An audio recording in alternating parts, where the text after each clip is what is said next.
it is. It's the radioactive Bobby Danny Limelight, United Wrestling Network World Heavyweight Champion. And make sure you tune into the Alliance blog every week. You heard it here first. Straight from Bobby. The Alliance blog, the Alliance. The Alliance blog, the Alliance blog, the Alliance blog, the Alliance blog. Alliance? If you put an S in front of Alliance, you have Salliance. That's me. Podcasting out of Alliance Wrestling Studios, pontificating on pro wrestling, the innovator of Talk NWA, he is Jay Cow. What is up, everybody? Welcome to the Alliance Blog Podcast, a presentation of alliance-wrestling.com. This week, we have a special guest joining us, Tank Toland. Some of you guys will remember Tank Toland from his time with Ohio Valley Wrestling. Some of you guys might remember him from his time with Ring of Honor. I'm excited because he's going to be in Riverton, New Jersey on September the 28th for Dangerous Adrenaline Wrestling Gladiators. We're going to talk to Tank all about his time in the world of professional wrestling, what drives him in the world of professional wrestling, and a lot more. So without any further ado, I'm going to welcome to the show, Tank. How are you, man?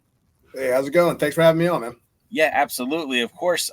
So I'm a big fan of Dangerous Adrenaline Wrestling Gladiators. I live out here on the West Coast, but I try to keep up with the shows via YouTube. And we talk quite frequently with Jaden and Dr. Lawrence Zirconium and some of the guys over there at Dangerous Adrenaline Wrestling Gladiators.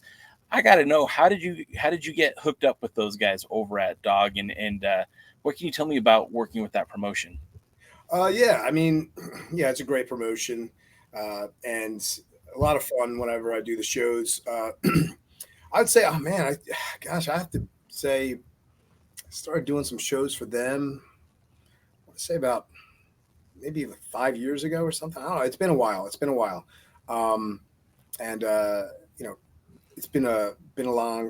long time working for them on and off, whenever, they want to bring me in, and it's a lot of fun each and every time. A really well-run show. Everybody I've worked with, from in-ring to backstage, have been just great people. So I don't know, I guess it's been about 5 years, and it's been, a lot of fun every time. So definitely appreciate whenever they want to, bring me in and, let me do my thing. I know one of the first events that you did with them was, I think it was back at the community center in Little Egg Harbor, where you took on, and I'm going to kill this guy's name, so I apologize in advance, Tunku Amur.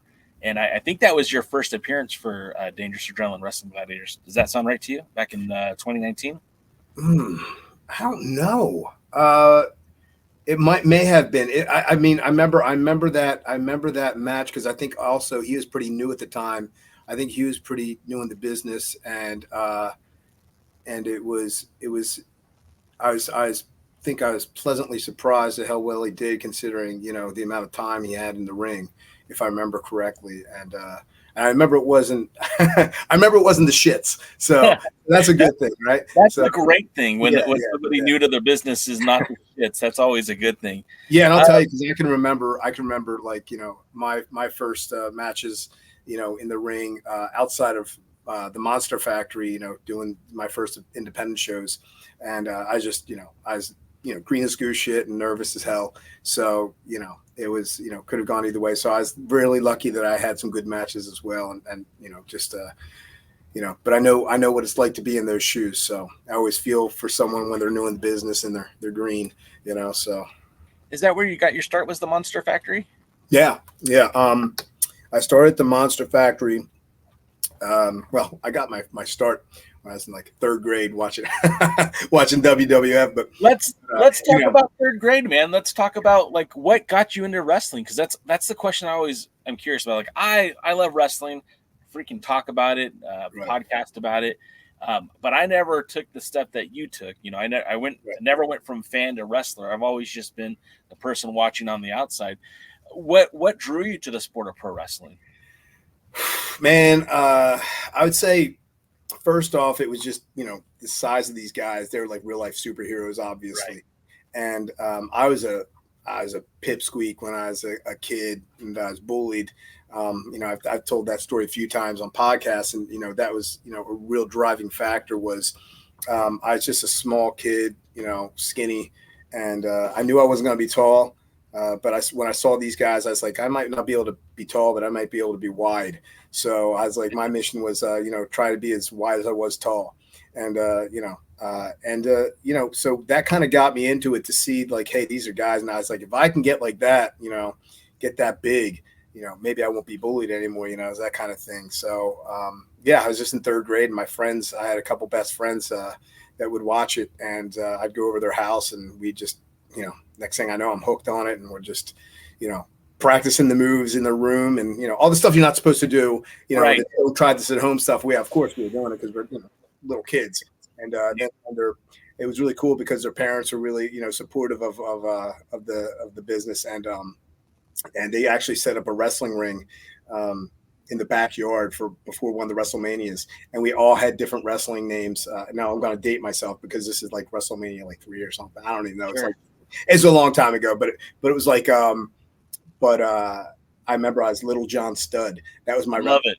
Yeah. I love it. That's awesome. Yeah, and I wrestled against another kid, a friend of mine named Junkyard Dan. So so it was pretty cool. So so that's kind of how I got my start, just being a fan from the time I was a little kid, and not wanting to be bullied anymore. So I actually started hitting the gym when I was like 11 years old. And so I started hitting this small little gym that was like a sweatshop, and I just started training, and just that's where it all just started to take place. Yeah. Little John Studd. I was Kid Vicious, which Kid I've heard Vicious. is around a lot too. Hurricane Helms used to wrestle when he first broke in as Kid Vicious, so I feel like I'm in good. Really? Yeah. He doesn't come across as like a Kid Vicious to me. No, he seems like a nice guy. Yeah, no, he is. He is a really nice guy. Yeah, yeah.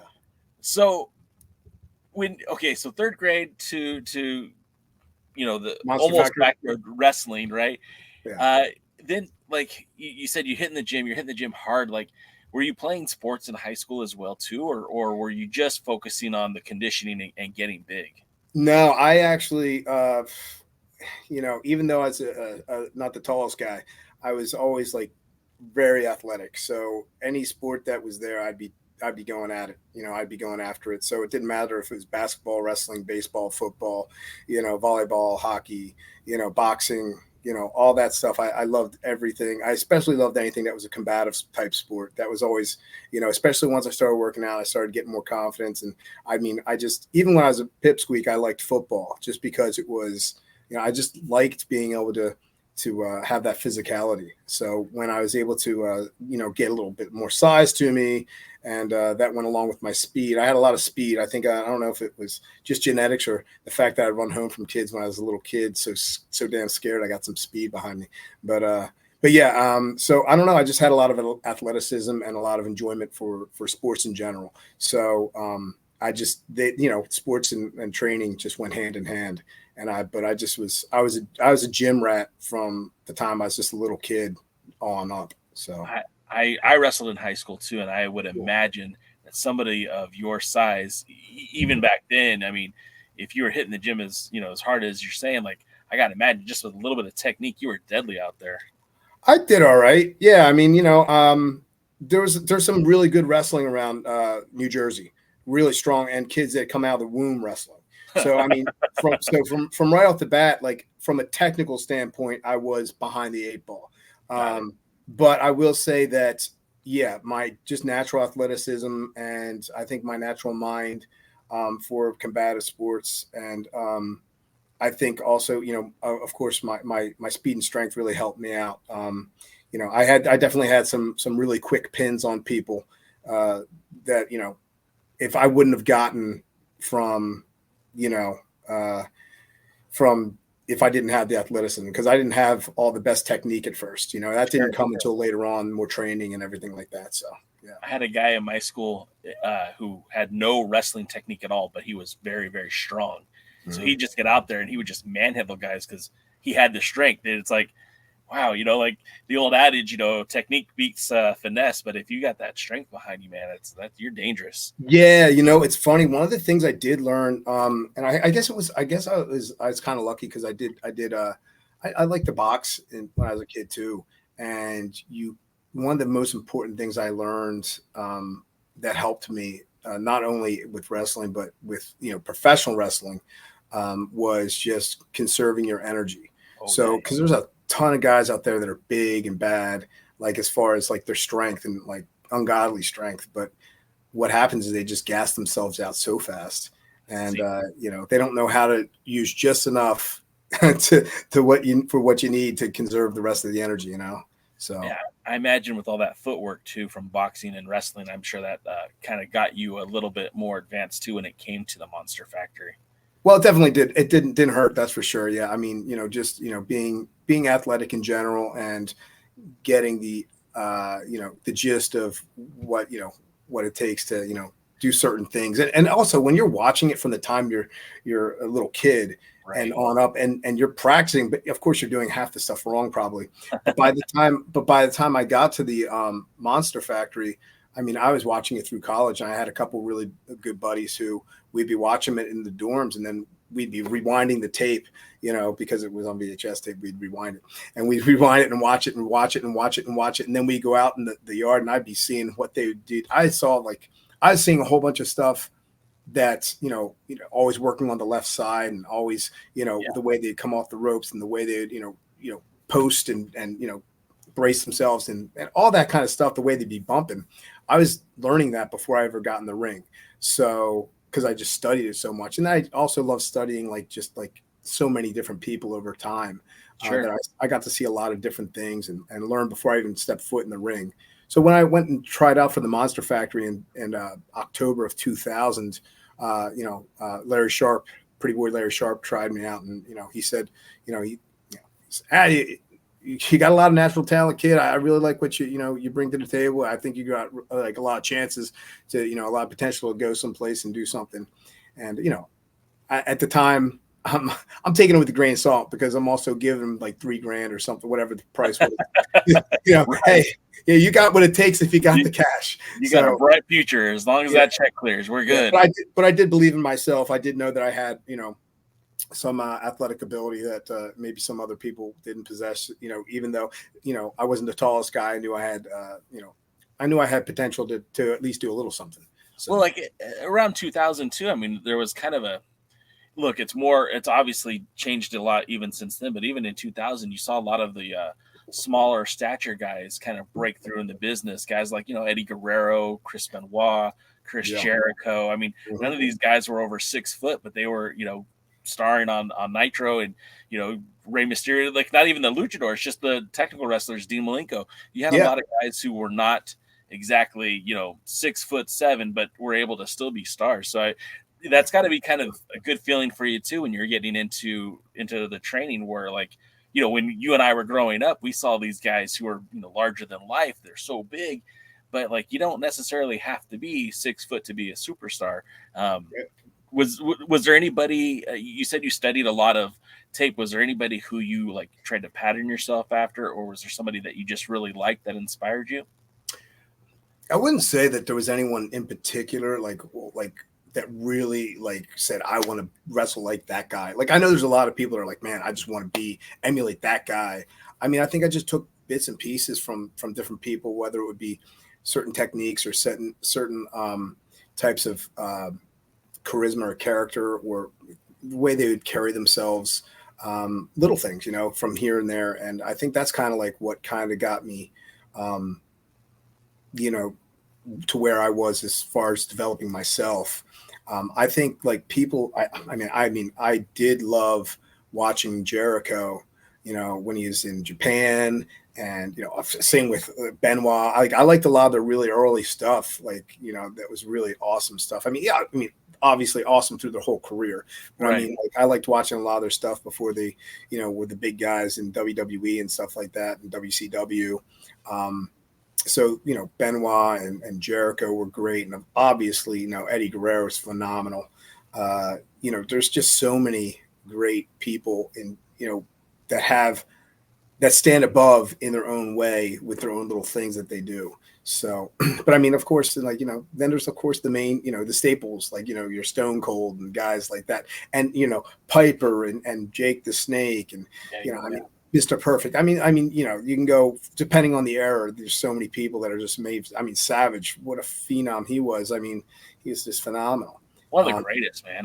Savage to me is like, I don't think he gets enough props. He doesn't get enough flowers, and he was a world champion in 2 different organizations, but Savage, man, his promos were money, his look was great, his in-ring was great. I mean, there was very few things to complain about when it came to Randy Macho Man Savage. He wasn't the biggest guy, and you put him next to Hogan, and he didn't look like a small dude. He looked huge.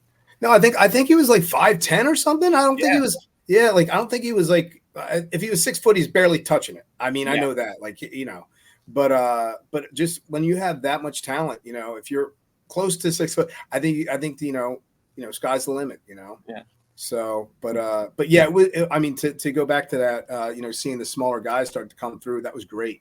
I was always like, I mean, I'm not really someone that had a Napoleon complex per se, but I was a little like pissy at times during my athletic career because things like in football, I had a 4.40 consistently, which is it's good. It's a good time if you know about a 40-yard dash combine time. It's really good. And one time I touched a little below it, but and I always prided myself on my speed and my strength. And especially in high school when I really kicked in and junior, senior year, and I started like really beefing up. But I was always so angry when I wouldn't get enough of the rock, when they wouldn't hand me the ball enough, So, but and I was like, give a short guy a chance. You're going to see what happens. And then like all of a sudden, years down the line, you see like Sproles, like Darren Sproles, and like you see like what's his face? God, there's so many good smaller backs. Played for the Saints. I can't remember his damn name. But anyway, bottom line, there's been some really solid shorter guys over time. Even now in the business, I mean, in football, there's some really good shorter running backs. So yeah. I imagine you with the ball, either at running back or coming in as a fullback, you just truck people. Yeah, you had the size, man. I think you just plow right through people. Yeah, it's funny because I'd always tell the coach, I'd say, Coach, I mean, I'm telling you, they can't see me behind the line. Right. There's always so I'm going to already be going around the corner before they see me. So, but he would usually actually give me the ball up the middle when we need to get that first down. He's like, okay, we know he'll just push through for a 5-yard, 4 or 5 yards to get that first if we need it. So that's usually, how I used that. And I always ended up being a lead back, like lead blocking back. I'd be blocking the guy coming out around so I could just, clear the lane basically. So, yeah. So. I was my high school's team version of Rudy, like I got to play like the last 5 minutes of the game, and I might get one good tackle and everyone would like celebrate it. But it's like, I had junk minutes, but it was fun. But you're there and it's awesome. And you're in that competitive spirit and you're part of a team. And that's one of the other things I just loved about sports in general is that, you had that team atmosphere. It was like a brotherhood, a fraternity type of thing. Oh yeah. So, that's the thing I liked about team sports. It's great like that. Yeah. I think it also does a lot, and not that now we're going off a different subject here, but I think it does a lot for discipline too. I don't think that I would be where I'm at now in life had I not had some of those, moments as a youngster, as a teenager, facing adversity, trying through things. Like I was never the good athlete on my team, but I always had the heart, and that's what my coaches loved me because I had the heart. And maybe I wasn't the strongest guy out there, but I never quit, and that really that fortitude kind of helped me out in life too. Is where I'm at now, I wouldn't be here if it wasn't for that kind of those moments. So I love sports for kids and teenagers and stuff. I think it's great for young men and women to have those experiences. And absolutely.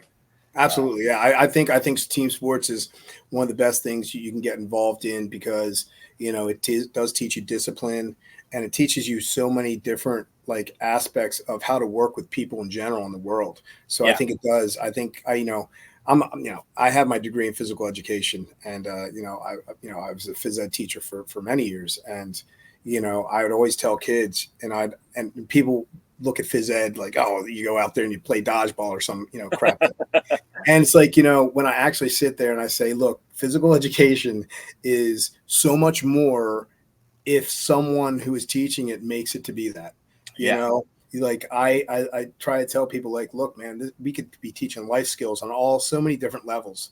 We could be teaching wellness and you could be teaching self-confidence and stuff you can't teach in other classes, your other basic math, writing, arithmetic, all, language, whatever, so I always say, people can crap all over physical education teachers or the physical education program, but if you're good and you want to make a curriculum that's, a good one, you could really change a kid's life, their whole attitude, their whole personality. I don't know how many times I had some kids that were like terrible at other subjects. Yeah. And they actually had bad self-esteem at those things, but and sometimes that would carry over into that, in the sports. But like, I try and do my best to say, hey man, this is your chance to show what you do have. Everyone's got their talents and their skills, but you could be a leader and you could be someone that is, respected and well liked. And,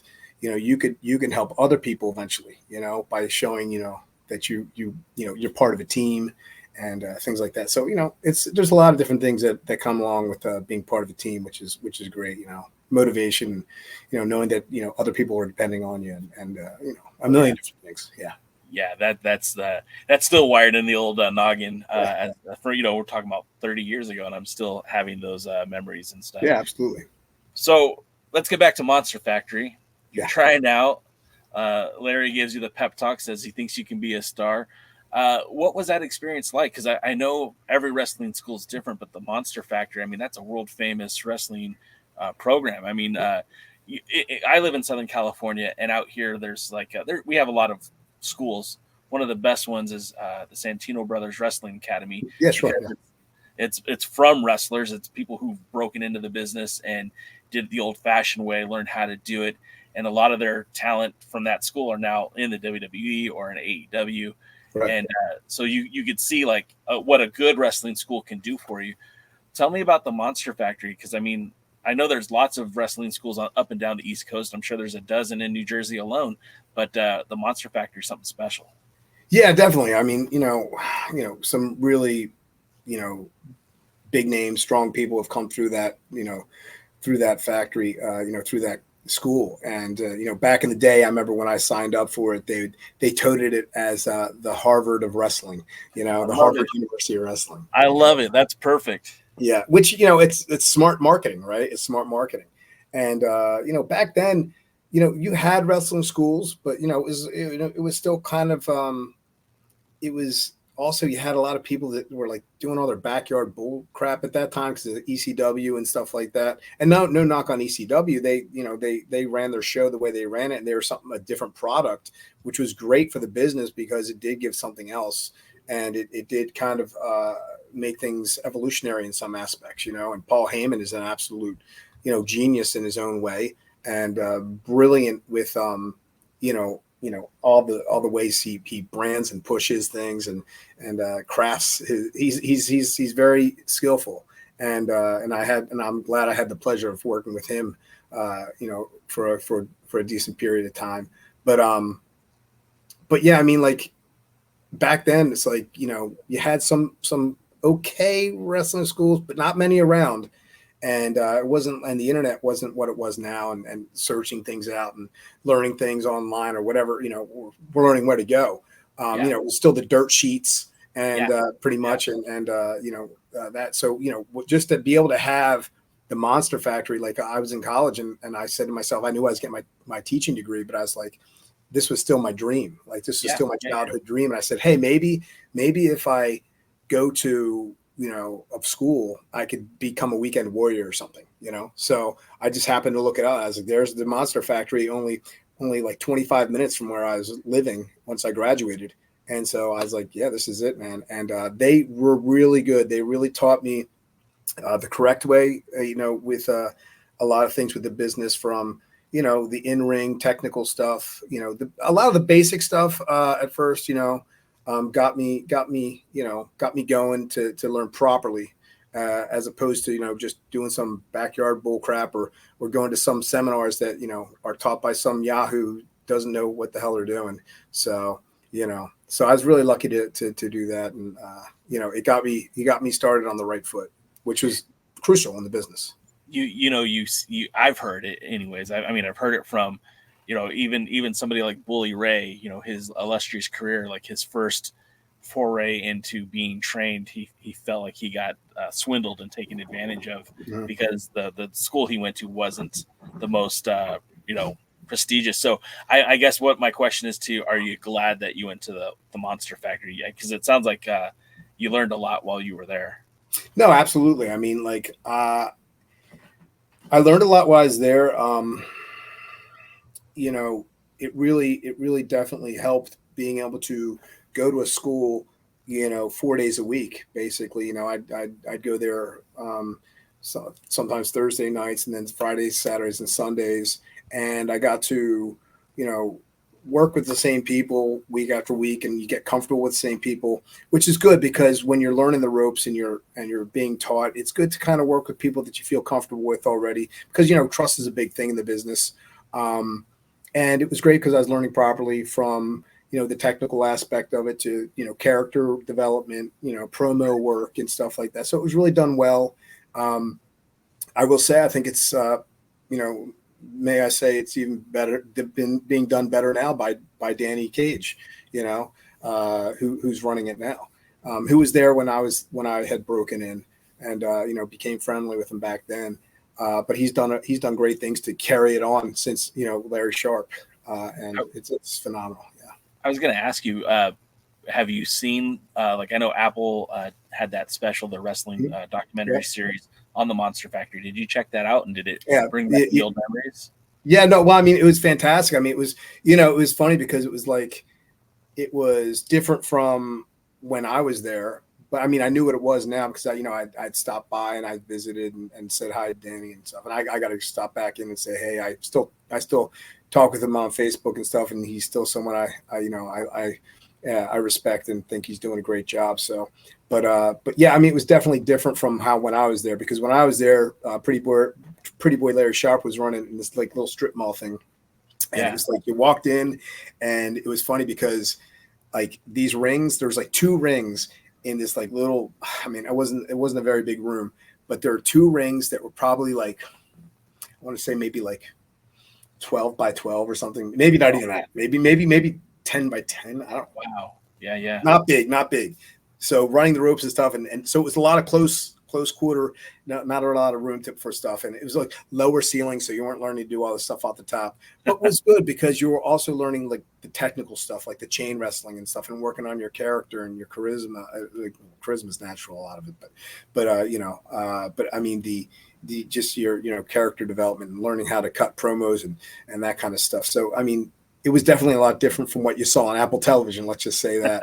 But I mean, Danny's really made it something. But it was a great place to start, and I'm just so happy that it's still going the way it is, and I'm glad that Danny got a chance to show that to everybody, how well of a program that is, what a good school it is. Yeah.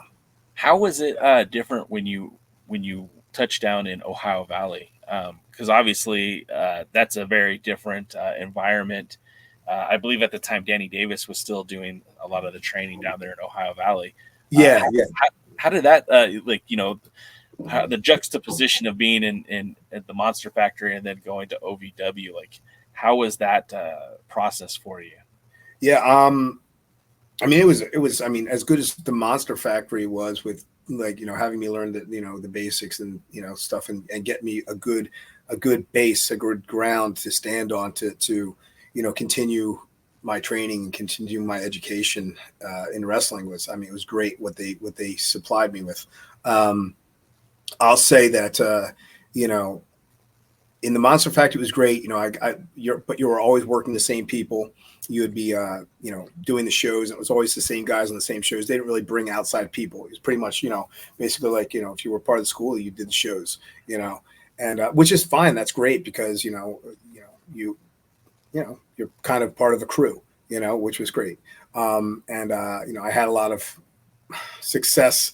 I was offered a lot of opportunity in the Monster Factory, and then I started doing shows outside the Monster Factory. I didn't do a ton of shows outside of the Monster Factory before I even went to OVW.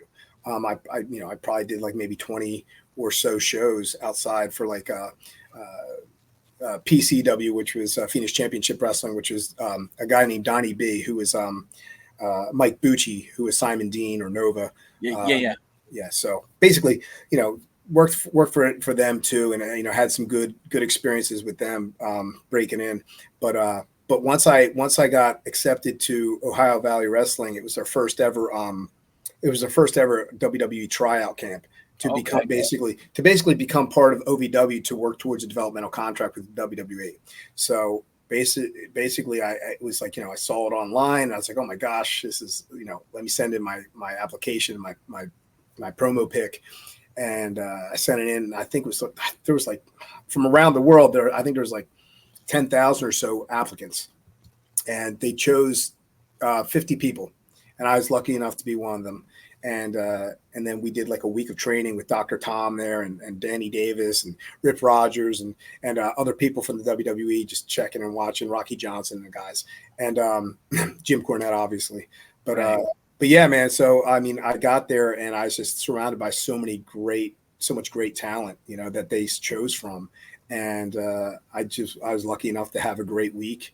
And I remember at the time I just got done the training, the week camp tryout. And I guess it was like 2 months later, I got a call in April.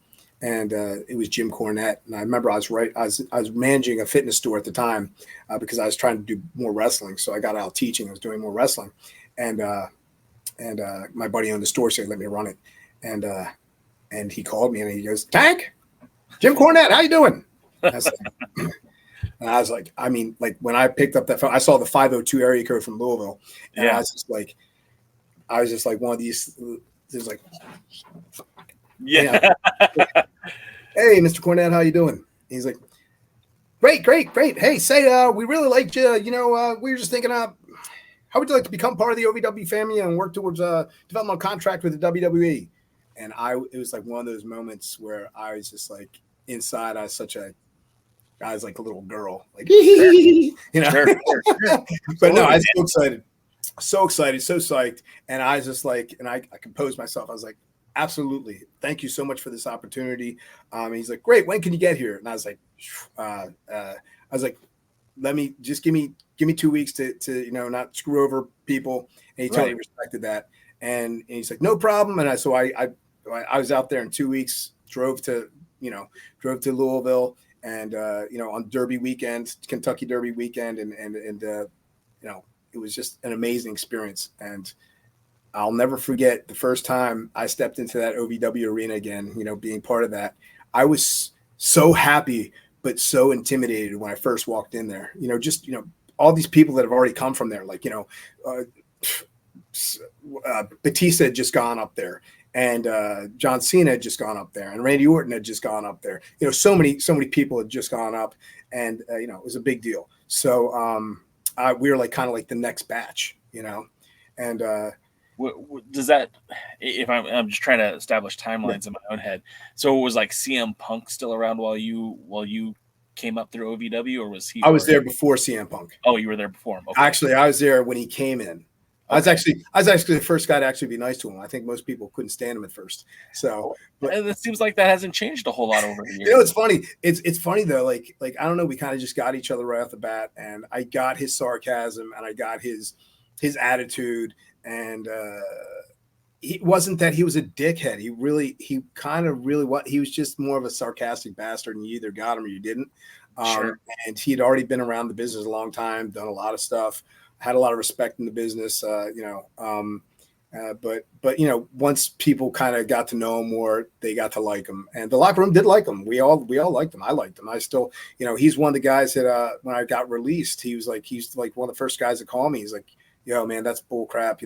He's like, hey, let me call, Gabe at ROH and tell him that you're free now. And, we'll get you working over there. So, I have a lot of respect for him, regardless of what other people think of him or what he's done in the business. When it comes to the business, he's smart in more ways than he is dumb. He has shot himself in the foot a few times, but he's also taken a lot more risks that have worked out than haven't. And it shows by his paycheck and how much revenue he's created for companies. He puts asses in seats. He knows how to get himself over. And, I have all the respect in the world for that, so. The same. I never met him personally. I've known people who know him, and obviously they have, mixed reactions, but when he signed with AEW, he changed the landscape of that company. And no matter what anyone wants to say about him, like, he was the number one merch seller. He had asses in the seats. Every time they were in Chicago, it was a sellout. And as soon as he was gone, all of a sudden that just changed. So That's what it goes. If you can do business, you can do business. And right. Anyways, that's a different subject altogether. But yeah. You walk into Monster Factory with the hopes of, maybe doing this as a part-time gig, maybe doing it on the weekends. Mm-hmm. You get there and you're getting booked outside. Then you're getting opportunities to go to Ohio Valley and try out. And then you debut for Ohio Valley. Like, these are a lot of big time events, big things that are coming up to you, life-changing moments, wrestling milestones. Obviously each one seems to get bigger and bigger. You leave, you leave the Monster Factory to go to Ohio Valley. You make that debut in Ohio Valley. And then of course you're working towards the WWE deal. Tell me about, like, all that positive momentum. I mean, did you feel like you were destined to be in the WWE, or did you still feel like, I got to just kill myself to get here? It's funny because being an athlete my whole life and believing in myself my whole life, no matter what it was I was doing, it was really what kind of got me places to begin with. And, that and like just the amount of dedication I put into everything. Even before I got to, WWE or OVW, or, I was in the gym every day and I remember literally being on like the bench press or something. And every rep was WWE. Right. Just driving myself and picturing it and, like, manifesting before manifesting was like the thing, Right. Yeah. So, but I mean, like, and so I always had a lot of confidence and a lot of belief in myself, but I'll say, man, like, I had a lot of stuff going my way. And even when I got to OVW, man, I couldn't believe how, like, not lucky, but like, I was lucky to be given the opportunity, but they believed in me. I mean, they believed in me right off the bat. Jim Cornette and Danny Davis, man, right off the bat, when I got there, the first match I had was against Doug Basham, who was the OVW champion. And, it was, I was to, basically, he got over on me, but it was like a good rub for me too, because it wasn't a squash match. They actually gave me a match and they said, hey, let's bring this new guy in and shine him up and make him something for, moving forward. So that was my first match, and it was a fun match, and he gave me a lot. And then the very next week, Randy Orton was back in town because he was just getting over, shoulder surgery and recovering. So he's getting back, knocking ring rust off. And they gave me, him for the next week. And that was a lot of, I remember thinking, like, holy shit, this, like, I do not want to hurt this guy by accident, because, I don't want to be that guy, when he's just coming back. But, we had a good match, and, and we worked together well. And, I was the first guy to take his RKO, and it was just like, a good match. And then, like, I don't know if it was a week or two after that, they decided to, tag me up with Chris Cage, and we became the tag team champions. And it was just, from there on, it was just rolling. So, I mean, I just felt so much confidence. And then, like, all those nerves that I felt when I first got there, just kind of went away because I was getting the opportunities, because I saw that they believed in me. But more so was that locker room, all the people that were there, man, we got along so well. We really became like a brotherhood you know, that locker room was like a family. Danny and Julie, his wife, were like, you know, a second mom and dad to me. And Jim was like, you know, Yoda, you know.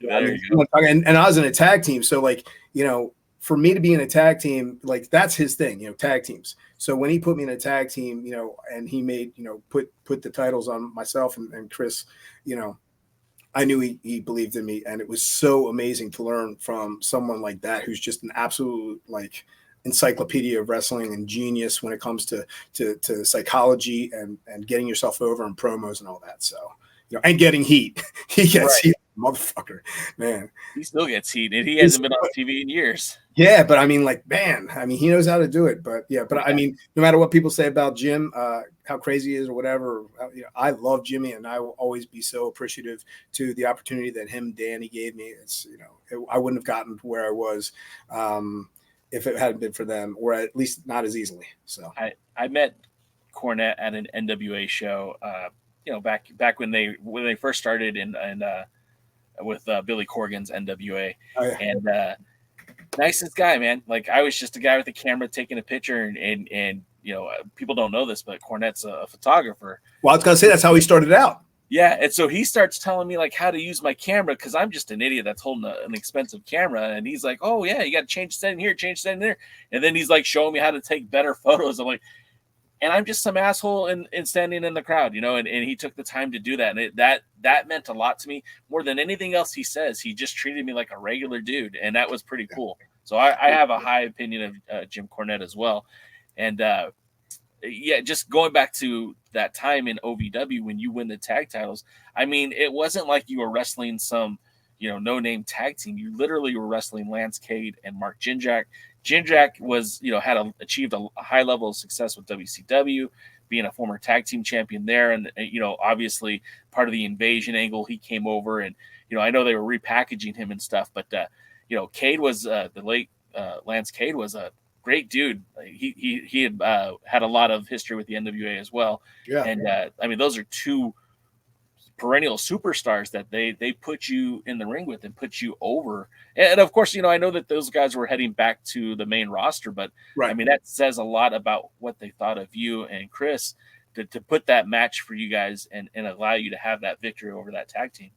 Yeah, absolutely. I mean, like when we were given that opportunity, it was a big deal. You know, I never, you know, undersold it for sure, because I just realized the magnitude or gravity of what it was, and realizing that, you know, I know that they're going up to the main roster, so they got to drop it, you know, drop the titles. And, you know, just like we did years later when I went up to the, you know, or a little while later after I went up, you know, and I was like very appreciative and, you know, very like, you know, I had a lot of respect for them. And I think it was just like a big pat on the shoulder saying, hey, we're going to give you guys the shot to now, you know, use this to, you know, use these titles to help elevate you guys. And hopefully you guys will be coming up after us, and, you know, and Jim and Danny and, all the people that were involved, you know, they believed in us. And that was just a great, you know, another,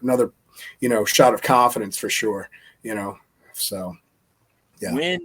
When did you get the word that you were going to be making your move to the main roster? Well, yeah, that's kind of funny because at first, you know, I was wrestling with Chris Cage, who when he went up to the WWE, he was under a different name, but we were in a tag team called Adrenaline, and then this guy Chad Wicks, who ended up ultimately becoming my tag partner up in the WWE. They signed him, and they're like, oh, well, you know, they're going to send him OVW to get him, you know, fine tuned. And, you know, and they said, oh, well, these two guys, they have similar height, similar builds, similar looks. Let's just, you know, put them together as a tag team. So that ended my time with Chris. So I did a heel turn, and the next thing I know, you know, Chad is my cousin.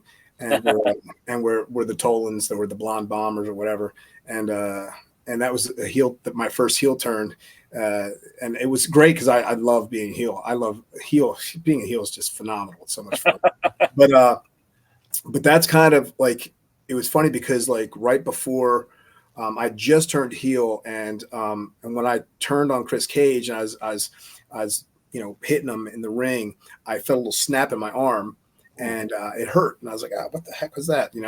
Saw the trainer's like, you probably just strained a muscle, just take it easy on it. And I was doing electric stim on it, and over the course of 2 weeks, I kept feeling go ping, ping, ping, and then finally I hit Cage with the chair shot, and I felt the whole tendon just rip off the bone, and like my bicep just rolled all the way up into my arm.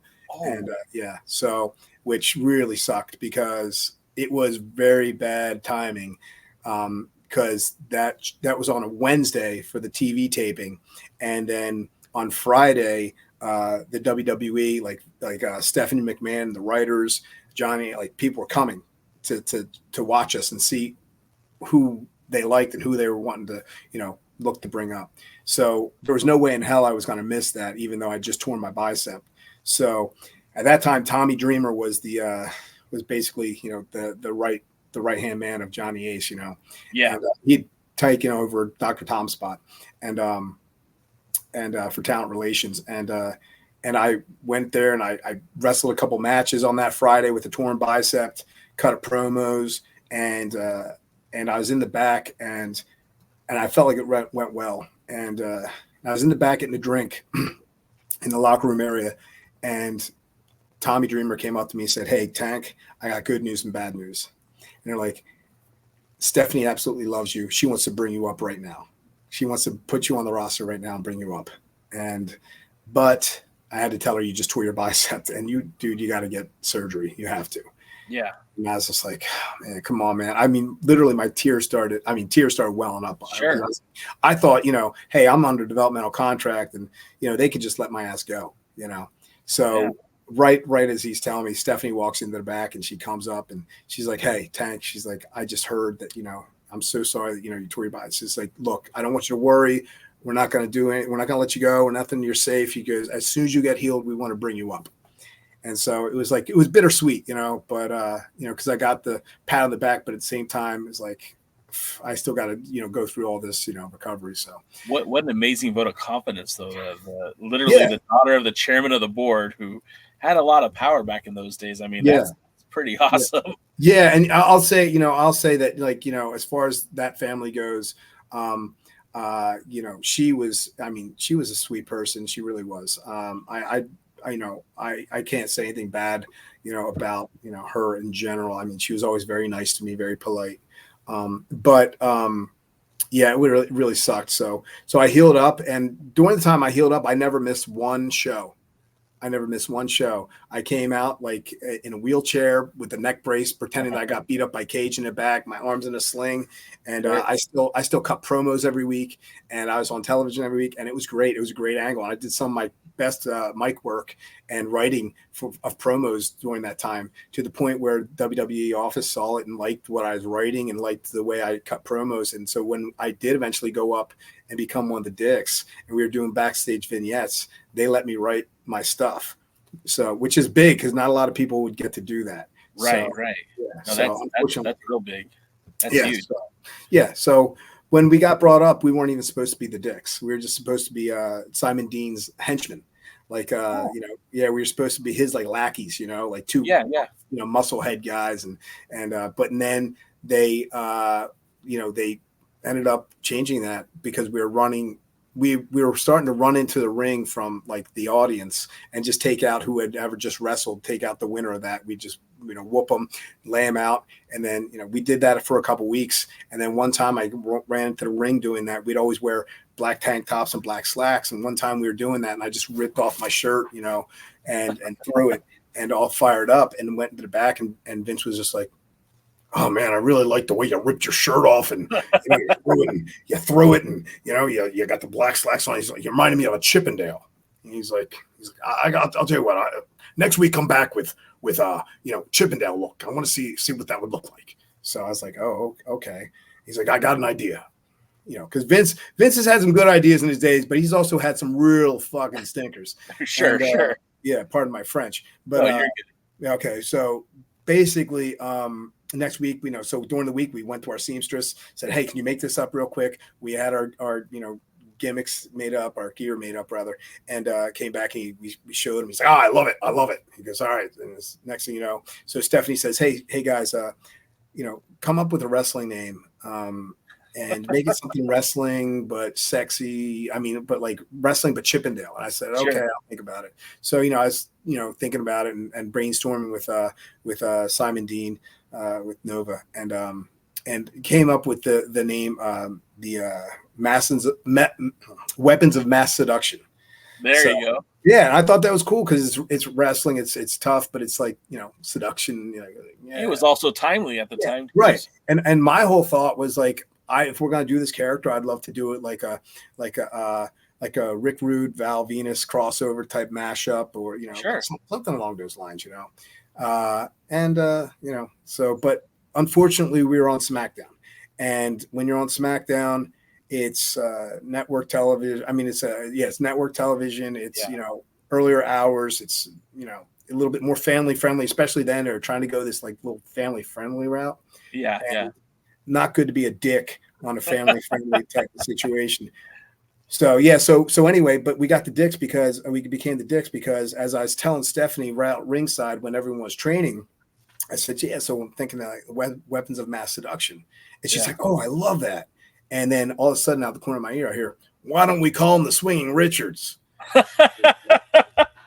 And I was like, son of a bitch. I look at and I know whose voice it was because I turned my head. I was like, there it is, fucking Michael Hayes fucking running his fucking mouth.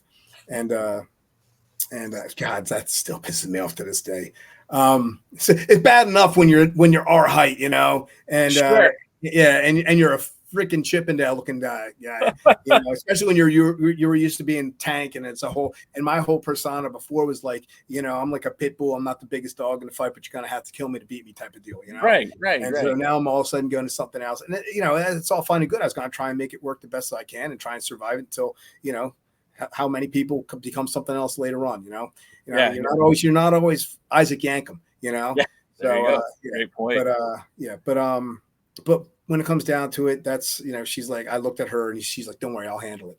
That didn't get handled. It went from Swinging Richards to the Swinging Dicks to then to the Dicks eventually. So, and I found out I was going to be we were going to be the Dicks like literally 5-10 minutes before we were going out for our first like debut matches, the Chippendales types thing. So yeah, so that was how it went. And I just remember like hearing that, like, she's like, you're going to be, so you guys are going to be the Dicks. And I was like, oh, okay.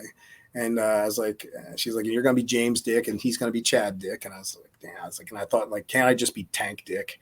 It's still cool. Sure. But I just thought that. And I was like, okay, well, my mom's going to be proud of this one. So, yeah. Sorry. It's all good.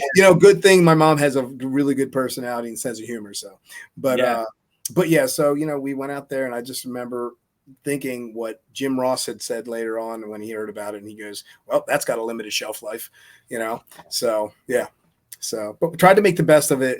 But I was really concerned when I was doing these vignettes and I was writing some really good vignettes that were really popping the boys backstage and everyone's laughing. And I get, messages back from like Vince and Triple H, they're laughing their balls off in the office and blah, blah, blah, blah.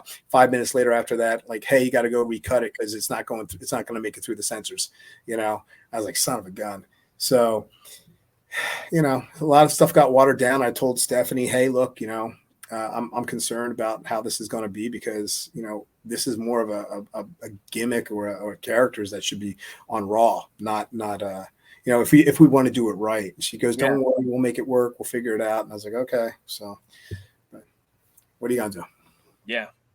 Well, sorry, I just talked your ear off on that one. No, that's the joy of doing this the podcast is like hearing these stories. Like that's incredible, man. I mean, when you think about it, you went in one direction. You were expecting to be one thing, and then injury happens, and you get.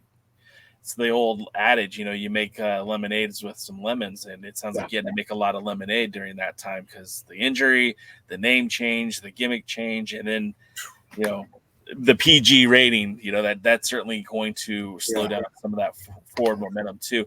Yeah. One of the questions in the chat came up, and I wanted to wait to ask you till you're on talking about SmackDown, but it comes from John Redondo, who says, "Hey Tank, how is wrestling the Boogeyman, and who suffered the worms, you or Chad?" Ah, man, Boogie, my boy Boogie. Wrestling the Boogeyman. Well, let me start off by saying I knew Boogeyman from the first moment he walked into the ring at OVW, and he's one of the most nicest, genuine guys you'll ever meet, and also in phenomenal shape. He's and what a hard worker he is. And I love him. We all, he's one of my brothers, but and he wasn't, technical wrestling wasn't his strong suit. Sure. I think he knows that. But charisma and character and great idea. He's got his strong suit, we all are strong in different ways. And he definitely was a phenomenal performer, and I love Boogie. And I was happy that I got to be in the ring with him, even though that was my very last match in WWE. It was just great because he's a good guy. So I'm glad that I got to, finish it there if I had to finish it. But I wasn't the one to take the worms. I was like, yeah, Chad, you can take that one. No, I don't really care. I'll do business. I'll pretty much do anything. I won't on the indies. I won't gig. I won't draw my own blood. Right. That's one thing I just won't do. You're not going to pay me enough. I'm not going to pay. You're not going to pay me. This is a moneymaker, man. Look. I wasn't going to say it. But we're all. I'm just kidding. But they say, oh, red means green. But not always. But at the same time, I feel like you can get yourself over and you can have a great match. I've had many great matches without having to, or at least in my opinion, maybe some people would think they're shit, but no, you can have great matches without having to go overboard with a lot of crazy stuff. So, look, I've never been a booker, but I imagine when you show up into the arena and you look the way that you do, you're big dude. Obviously you spend a lot of time perfecting your look. I don't need you to bleed. I need you to look like a rock star. I need you to look like the Tank that you are. You know what I mean? Yeah. I don't need you to gig. I need you to look strong. And either you're making my guy look good by getting pinned, or you're looking good, and we're planning to use you more because you got this value not only in your past experiences, but plus how you look today. Like, I put your face on a poster and everyone says, oh shit, that dude looks huge, and that's no disrespect intended to guys who are smaller, but you and I come from kind of the same era when we grew up watching wrestlers. There was Ultimate Warrior, Hulk Hogan, and even Ricky Steamboat and Macho Man Savage. They all looked huge. They were big. Absolutely. Snuka. So many guys, so many guys. It's funny. And then you looked all Jack in the poster, and then they meet you in person. It's always like, oh, I thought you'd be taller. That's fair. It's all good. Fair. It's all good. Yeah, but no. But as far as it goes, man. I'm not taking that away from people who have made their money in the business doing that kind of stuff. Look at Mick Foley. Mick Foley was an extreme guy, and there's but also with him there was so much more to him. What a hell of a worker he was. Absolutely. Jesus. That guy. And not only that, one of the nicest, maybe the nicest guy that I ever met in the business outside of Matt Capitelli, who, he never got to unfortunately make it up to the big time. He unfortunately passed. But Mick Foley was one of the nicest people you could ever meet. And, he was a fantastic guy. And I can't believe that, the beatings he took. Yeah, for sure. Well, I think also too, that's the great thing about wrestling. It's, I love to say that it's a sport, but it's also performance art, right? And everything is different, and every person brings a different piece of the story, right? And so not everyone needs to look like Tank Toland. Not everyone needs to look like Mick Foley. Not everyone needs to look like, Aaron Stevens. Everyone has their own look. Everyone has their own vibe. And when you tell a good story, you're able to take elements from this character and this person and put it together. And when you watch a movie, any movie in Hollywood, like any good movie, I mean, it's not just about one dimension. You try to make it multidimensional and to appeal to a larger mass. Same thing with wrestling. As a fan, I'm saying like if it appeals to a greater spectrum, that's a good thing. We want to attract as many people to the sport, to the art as we can. You had said it earlier that CM Punk had put in a word with Gabe for you to get to Ring of Honor after. I mean, obviously it's a disappointing moment. You had worked so hard to get to the WWE. You got there. You had some time there, but obviously I don't think that you were completely fulfilled as much as you probably would have liked to have been. What was it like stepping backwards, but also stepping forwards with Ring of Honor? That's a good way of putting it. It is stepping backwards, but yet still stepping forwards. That's really definitely, I never even thought about it like that, but it's definitely a really good way of putting it for sure. I'll say, first off, it was unfortunate that my time in the WWE was cut short, just because, I felt like I had so much more I could show people. I don't feel like I even got a chance to even scratch the surface of what I could show people of what my abilities were. And that kind of ticked me off just because it's, when you've wrestled, years of wrestling and you felt like you've had a lot of success and really shown some good work over the years. And then all of a sudden you go up there and you get, you don't get to show yourself to the magnitude that you could, or that you would like to show people how good you actually are. It kind of stinks because, and I try to like not even think about it. Like when people, oh God, that guy was a piece of shit in the business and he didn't do shit. I mean, like I know that a lot of them are people in their mom's basement, that kind of shit. They're just trolls. But like at the same time, it's just like I wish I could have at least shown a little bit more of what I had to, what my abilities were. So that kind of sucks, and that's something I'm always like, damn, I wish I could have just showed them more.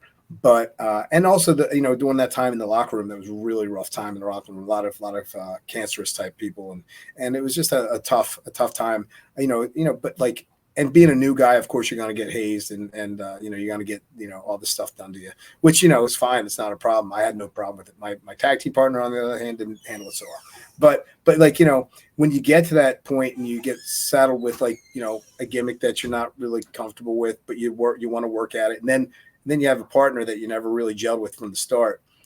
That's tough because, and then all of a sudden you start to question yourself, you start to question your work, you start to question, am I good enough? And then you're like, oh, I'm around all these other superstars that have, done it. And then you start to have like imposter syndrome, which is, I had a lot of that going on when I was there, man. So it's like, out of all the years of confidence and boosting myself up and all the success I had, it was crazy that I lost so much of that in that short amount of time when I was in WWE. So when I tell people that, I lived out my dream, I did. I made it to the top, not to the magnitude I wanted to, but I did. But I always have like that regret that I didn't get to, get that. And that it was crazy that I just got that shot of like imposter syndrome that I never would have thought I had gotten, So when I got released and then, Punk, gave a call to Gabe and I started talking to them and they brought me in, it was fantastic because I went back to that and they don't really like those Ring of Honor people don't really like to take to WWE people. At least they didn't back then. It's like, oh, you're coming from the WWE, all that bull crap wrestling that's on TV like that. No, they were more like the extreme, or not extreme, but they're like, they're more into their like, strong style, Japanese, almost crossover type. It's like they're very passionate, and I love them for that. And so when I got there, and I got to take on a new persona and get back to being Tank, but I got to be the heel version of myself, which was fantastic. I was being the all natural superior athlete Tank Toland. It was fantastic, and I was in this fun this fun stable, Sweet and Sour Incorporated, with Chris Hero and Larry Sweeney and Bobby Dempsey. It was, a lot of fun, so, but, Did but you work with Adam Pearce as well during that time? I did. I did work with him as well. Yeah. And he's great. I love Adam. I love all the guys. I'll tell you what, man, I always tell people that, like that was the point I was trying to make, was like, I got to live out my dream of being WWE, but the best times I ever had were OVW and Ring of Honor. Those were the two best times I had, as far as, the camaraderie, the brotherhood. Aside from Monster Factory, when I first got my start, I got a couple really good friends, lifelong friends from that. But I mean, like, OVW and Ring of Honor were like, that was like a brotherhood, and we took care of each other, and we were always there to try and make sure that we had the best matches and support each other, watch each other's stuff. And, it was really phenomenal time to be there, because it was hot, man. Ring of Honor during that time was really hot. And I got to have a lot of fun and have some fun matches. So, yeah. And I got my confidence back. So, yeah. Well, and that's a huge thing. And when you said that, like that hit me like a ton of bricks, because I'm not a pro wrestler. I don't have anything that's ever been like that. But even as just a podcaster, right, you get that imposter syndrome. You're like, I've got 5,000 subscribers on YouTube. Why the hell are you guys watching my content? It's not good. You have to tell yourself, like, no, that's not the case. You have to find value in yourself. And sometimes that's the hardest thing, man. It is. It really is. I mean, it's really, sometimes your toughest critic is yourself when you, and that's the way I've always been, but that's also something I always used to drive myself as well. So, it's it's a double-edged sword for sure. But at the same time, sometimes you just got to look at yourself and say, look, I'm just doing the best I can.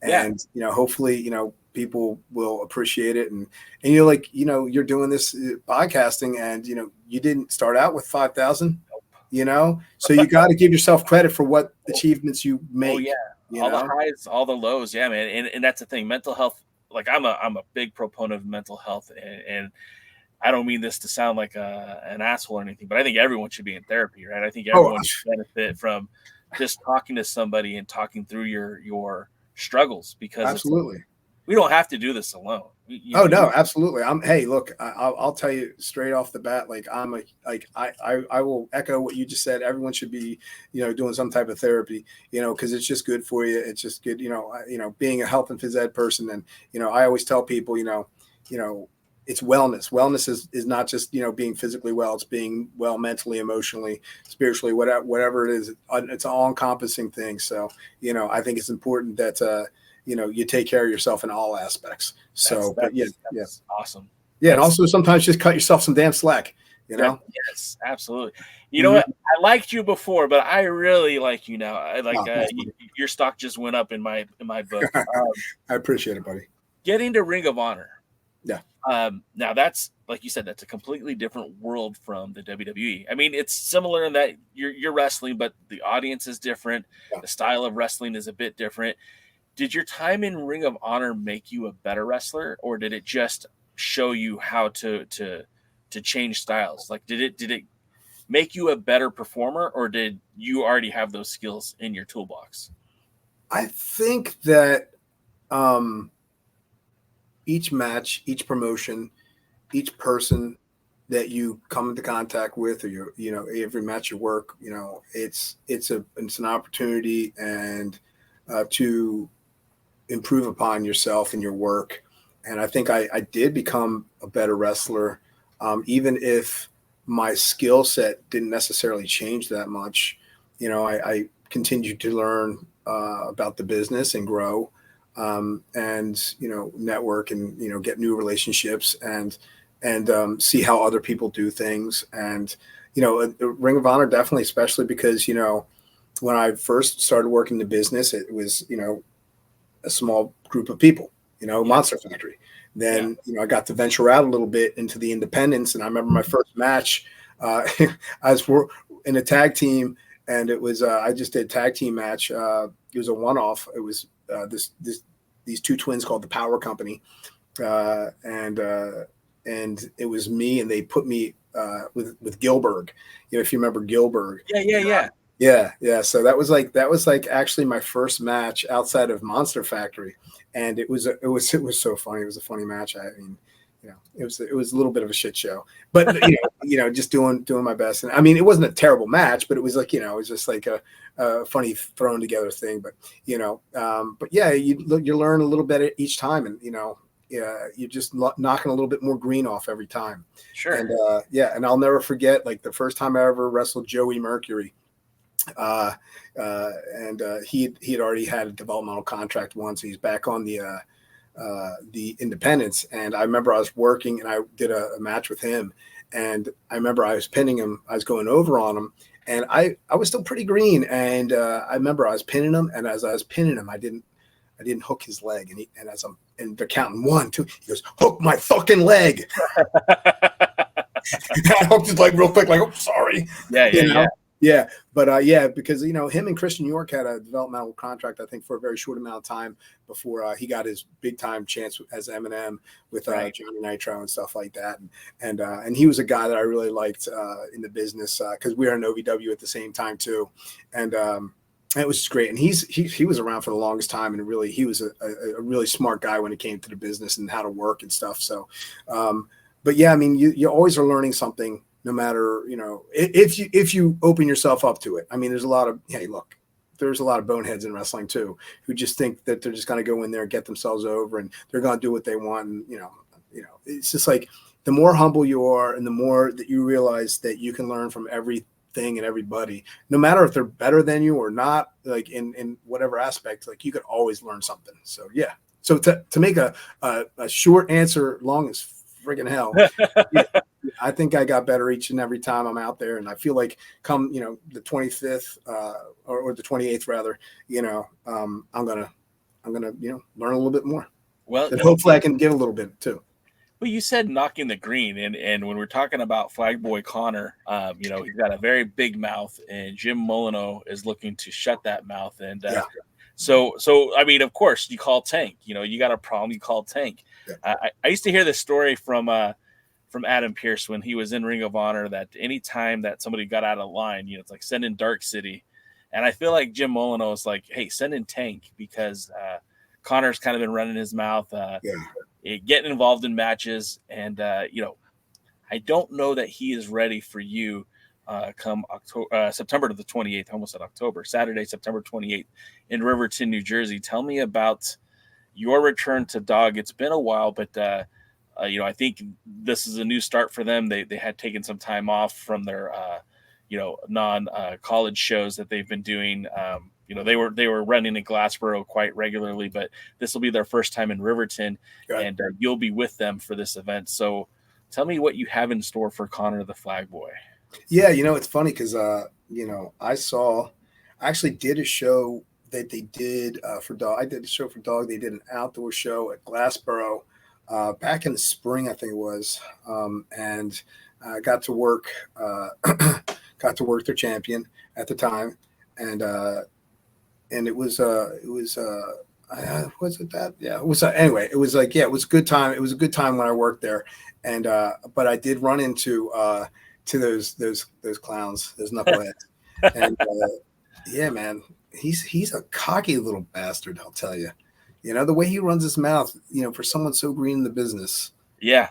It's funny. But I didn't say anything because I'm a cordial person, and but I did say to Jim, I was like, hey, what's this guy's deal? He kind of has a little bit of a chip on his shoulder, but yet he just carries around a flag, it seems like, and I was like, all right. All right, well, just keep me posted on that guy, Yeah. 'Cause I'm not curious. And sure enough, I get the call, not that long, not that long after, a few months maybe, and they're like, "Hey, want you to help us out here." And I was like, "Okay, no problem. What is it?" And when they told me, I was like, "Absolutely, I'm happy to knock a little green off someone if I have to." Yeah, absolutely. So yeah. So, but no, I'm looking forward to it. It's always fun to get in the ring and teach a new guy the ropes. Yeah. You're doing him a favor with every strike, with every lariat, with every body slam. You're doing him a favor. it's all learning lessons, man. It's all Right. learning lessons. So, luckily enough, he, at least from what I understand, I haven't heard him run his mouth about me.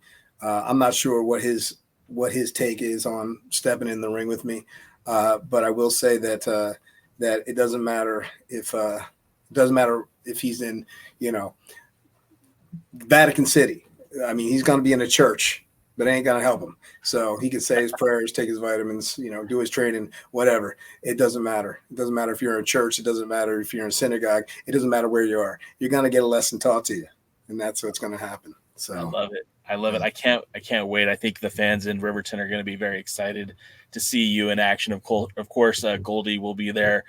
Breaker Morant will be there. There's going to be a lot of great wrestling on the 28th.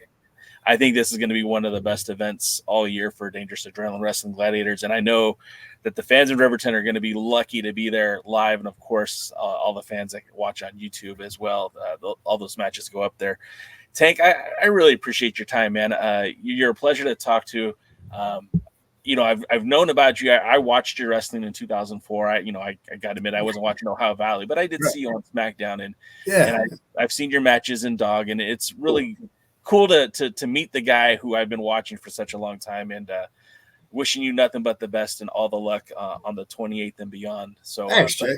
Best of luck. I appreciate it. It's been a pleasure as well, man. And if I could just say one last thing, Absolutely. Because I want to touch on something that you said a long time ago, and it's something that I always told students when I was training people in OVW after I was done wrestling on TV. I still one of the trainers at OVW for the up and coming guys, and people would always ask me, hey, do I have the look? Do I have what it, you think I got what it takes? And I'd say there is no look. There is no, there is no one thing that makes you a superstar. And I always say, and they say, should I get into the business? Or someone asks me, and I'm always like, look, first off, you only get into the business if you're like 1,000% wanting to do this, and you have 100, like everything in you is that passion that you want to do it, because it will beat the crap out of you physically, mentally, emotionally, pillar to post, right?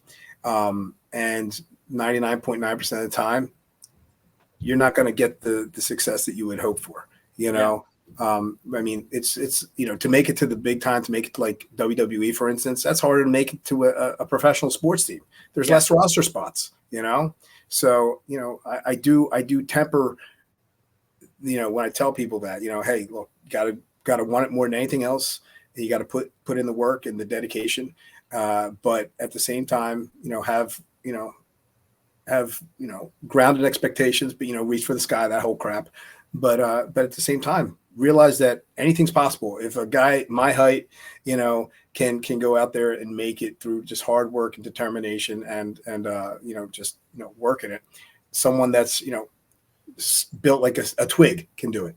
So it's all about what are they looking for at that time, timing. You just get luck. Sometimes it's just right place, right time, right gimmick. There's people like that wouldn't have made it as one character but got over as another, and Santino Morello is a perfect example of that. Yeah. So he's a badass judo dude from Canada, and a great guy. He's really good at real physical combat, but in the ring he had a tightness to him, and they were trying to give him this tough guy thing, like shooter type of thing, and it just wasn't working for him. But then all of a sudden he did this comedy act with the Santino Morello, because they said, hey, can you speak Italian? And he did what he's supposed to do. He said, yes, I could, even though he couldn't speak a lick. He taught himself how to do it, how to do the best accent he could within a certain amount of time. And man, did he get over. So, it doesn't matter what your abilities are, what you're built like. It's just like, if you believe in yourself and you work hard enough and you get the right opportunities that fit with you, you can be anyone and make it. Yeah. That's awesome, man. Just keep pushing, brother. But thank you. I want to thank you for everything. Yeah, man. And again, wishing you nothing but the best. Thanks for your time. Thanks for your patience and joining us today. And I just hope that you don't actually kill Flag Boy Connor. But if it happens, if he dies, he dies, A little Ivan Drago for you. There it is.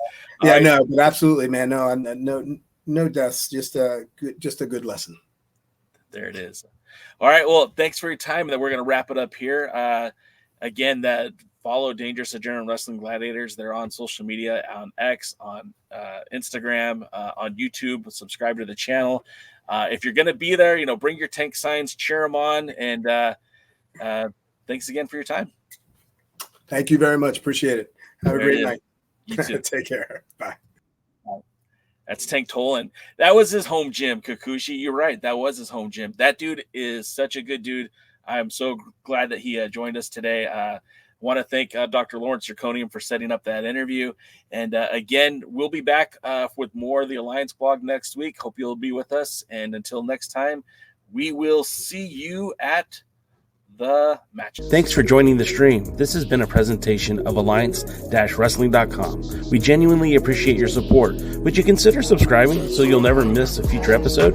I'd also like to remind you we do a live stream every Tuesday at 5 p.m. before NWA Power. You can find us on social media at The Alliance Blog. And until next time, we are The Alliance.